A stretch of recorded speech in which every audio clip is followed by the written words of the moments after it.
Okay, bismillahirrahmanirrahim. Assalamualaikum warahmatullahi wabarakatuh.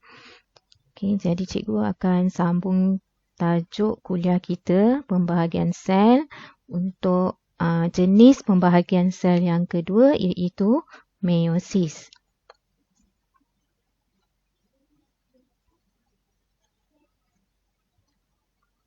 Okay, hasil pembelajaran yang kita akan capai ialah yang pertama menyatakan pengertian meiosis, yang kedua mengenal pasti jenis sel yang menjalankan meiosis dan yang ketiga menyatakan kepentingan meiosis.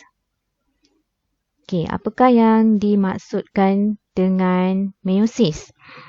So, meiosis ni ialah proses pembahagian sel yang berlaku dalam organ pembiakan untuk menghasilkan sel gamet.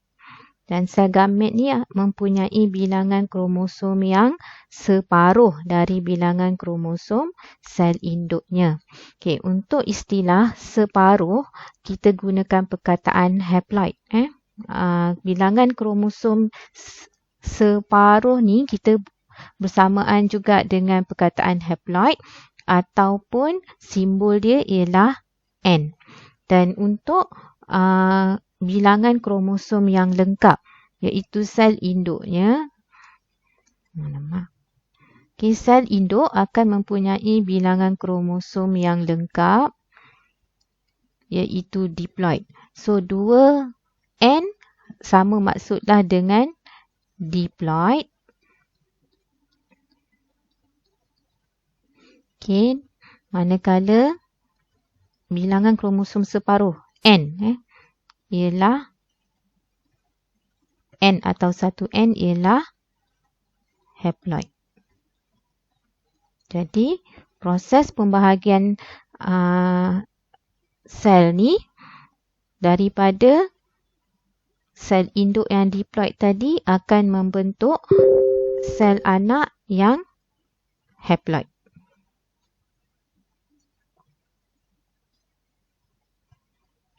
Okey, so proses meiosis ni berlaku di mana? Jadi, untuk manusia dan haiwan, proses meiosis hanya berlaku dalam organ pembiakan. Jadi, contohnya bagi manusia, ia berlaku di testis untuk menghasilkan sperma iaitu gamet. Okey, untuk perempuan pula ia berlaku di ovari. Ni kita panggil ovary. Dan ovary ni kita tahu menghasilkan ovum kan. Jadi ovum tu ialah gamet. Okey, untuk tumbuhan pula meiosis ni berlaku di dua bahagian iaitu anther dan juga ovary. Ovary anther dan juga ovary. Ni anther dan juga ovary.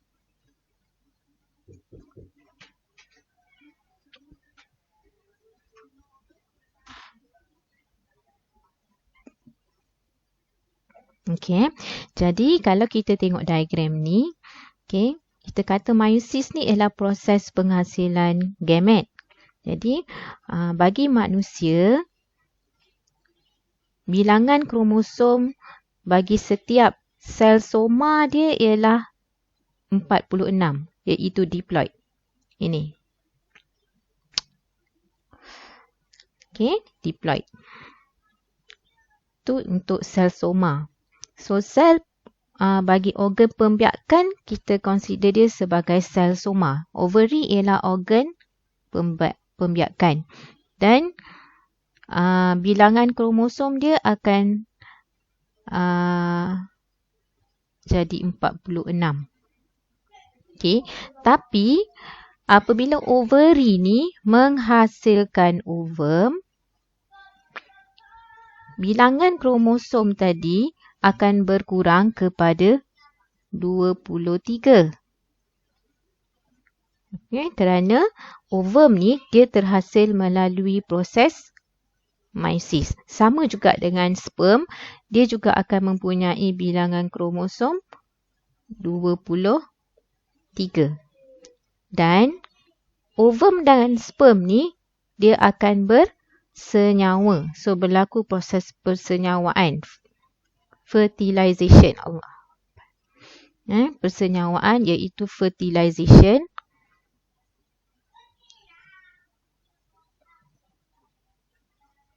Dan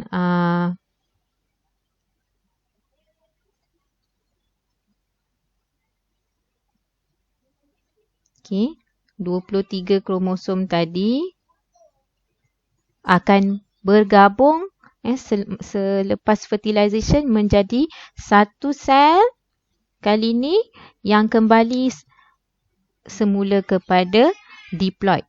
Sebab yang ini haploid, yang ini diploid. So sekarang ni dia akan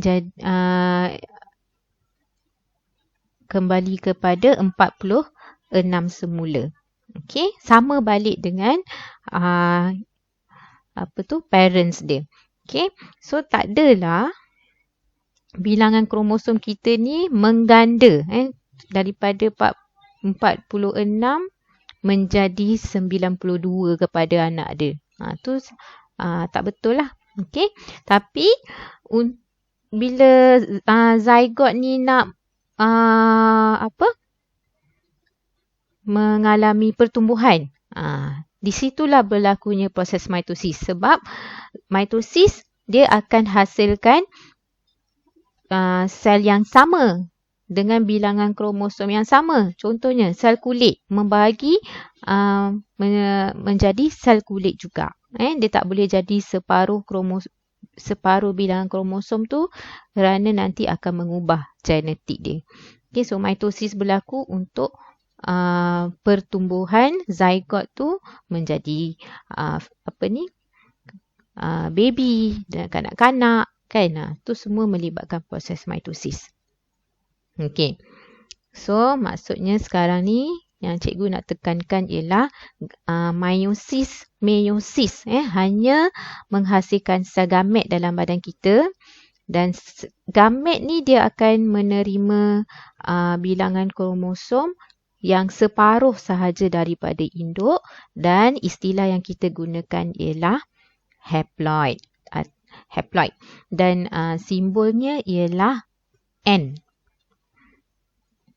Okey, manakala pula untuk sel soma, istilah yang kita gunakan ialah diploid. Sel soma mesti mempunyai bilangan kromosom yang lengkap iaitu 46 kromosom, dan istilahnya ialah diploid ataupun 2N.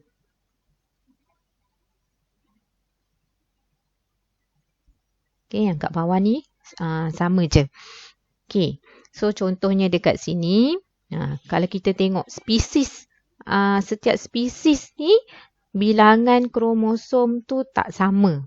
Contohnya manusia.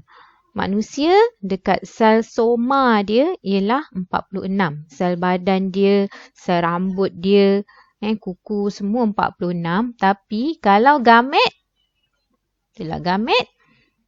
ovum dengan sperm, dia akan bawa 23 kromosom sahaja. Sebab nanti persenyawaan berlaku akan balik jadi kepada 46. So, meiosis lah yang mengurangkan bilangan kromosom tu kepada separuh. Kucing 38. Maksudnya gamet dia kita kena faham lah. Kalau sel soma 38, gamet dia ialah 19. Macam tu. Okey. Okey, yang lain ni pun sama juga kan. Macam kambing. Bilangan kromosom kambing ada 60. Tapi gamet dia bawa 30 kromosom. Okey. So, gamet akan mempunyai bilangan kromosom yang separuh dari induknya. Okey. So, apakah keperluan proses meiosis kepada organisma?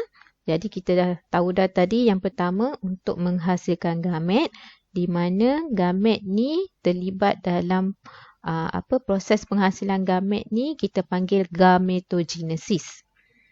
Okay, nanti awak akan belajar lebih detail lagi. Yang kedua, memastikan kromosom tu diploid. Memastikan kromosom diploid sesuatu organisma dikekalkan dari satu generasi ke generasi berikutnya. Maksudnya ayah kita 46 diploid, kita pun 46 juga. Bukan 92 macam tu. So bilangan kromosom bagi setiap generasi dikekalkan. Dan dalam proses meiosis juga nanti kita akan belajar ada fasa yang menyebabkan berlakunya variasi genetik. Kepelbagaian genetik. Kalau kita tengok ahli dalam keluarga kita tak sama kan. Contohnya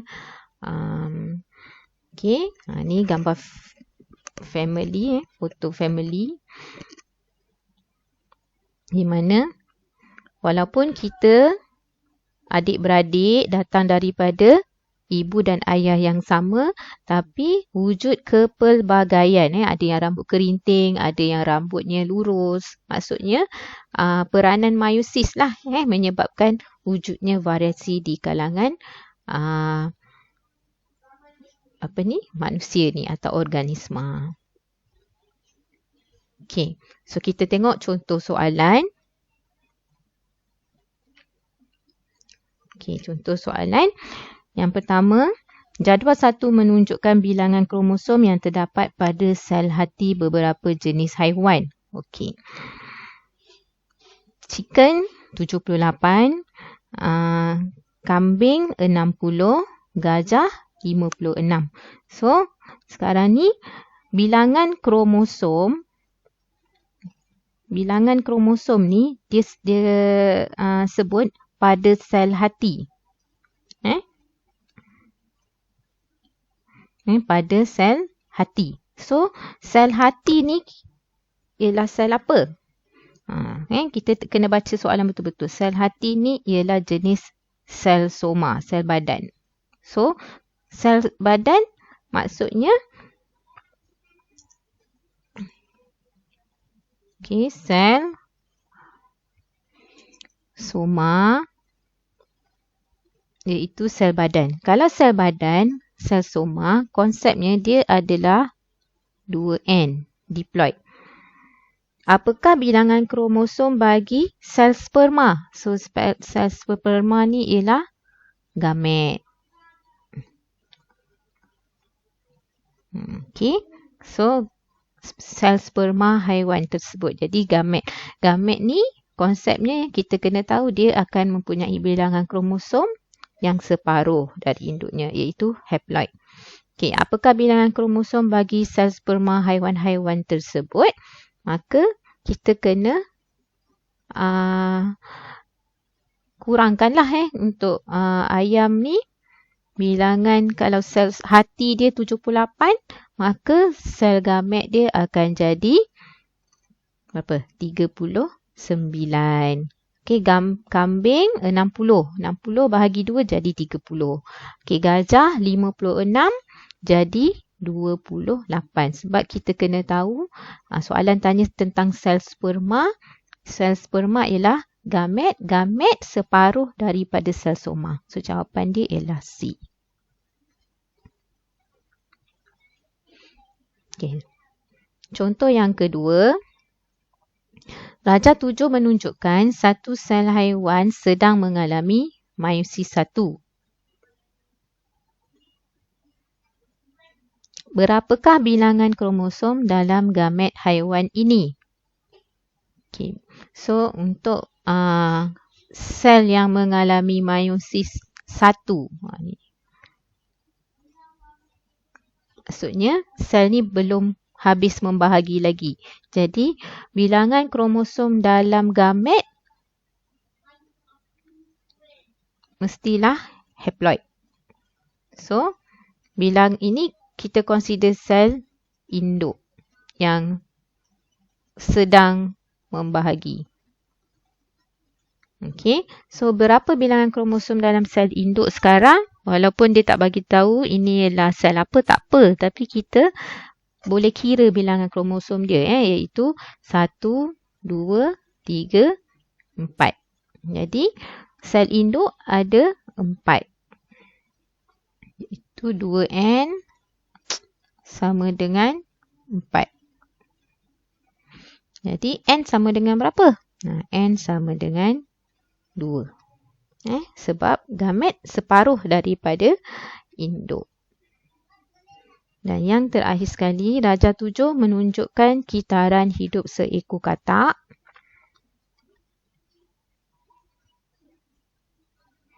Berapakah nombor kromosom bagi P, Q dan R?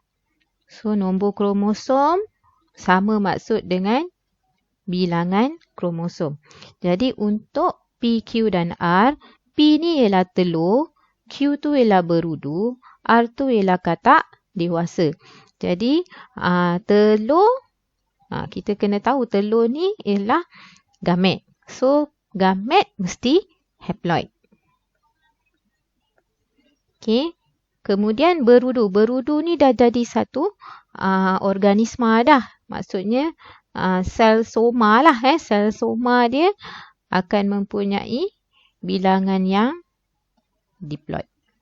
Katak dewasa pun diploid. So jawapannya ialah haploid, diploid, diploid B.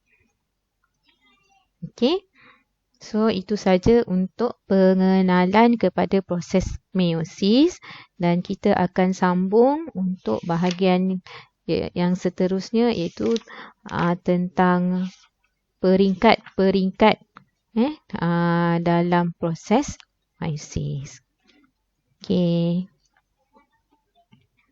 Assalamualaikum warahmatullahi wabarakatuh.